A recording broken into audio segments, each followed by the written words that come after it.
Hi, I'm Haley with Hunter, and I'm here with Tabitha from our lighting design team, and we're going to show you how to install the Canoga Flush Mount can light. And Tabitha, there are two different ways to install this fixture, correct? There are. You can mount it directly to your junction box, or you can convert an existing recessed can light, and we're going to show you the can light conversion this time. So the first thing you always want to do is take your old fixture down. Obviously, you want to take that mounting bracket that fixture was on off. You always want to start fresh, new, know that it's a mounting bracket that's compatible with the fixture that you're putting up.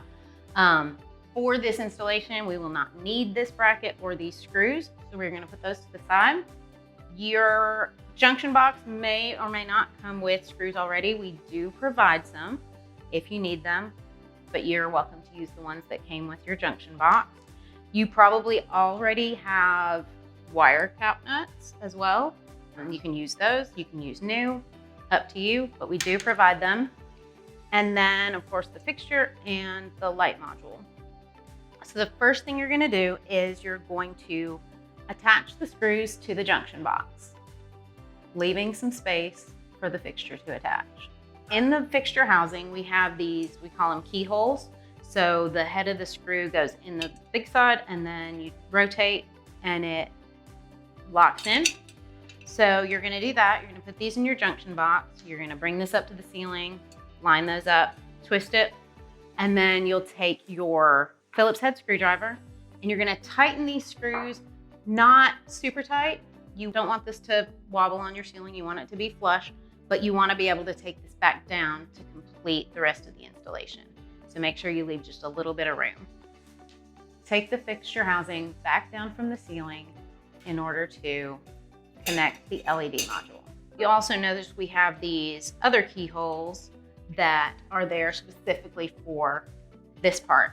So these little screws that are sticking out of the sides here will go through those, and then you'll turn it to lock it in again. And these screws on top kind of help you know when to stop. They just stop. So what you're gonna do is, when you're back down here, you're gonna feed these wires through that center hole.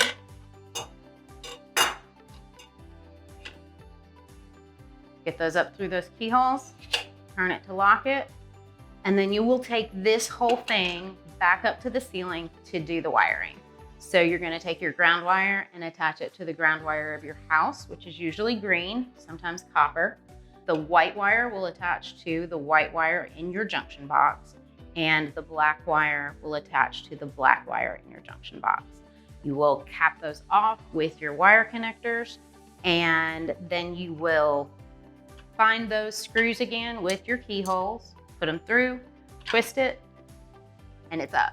And then you turn the power back on, flip the switch, and you have a nice new bright light.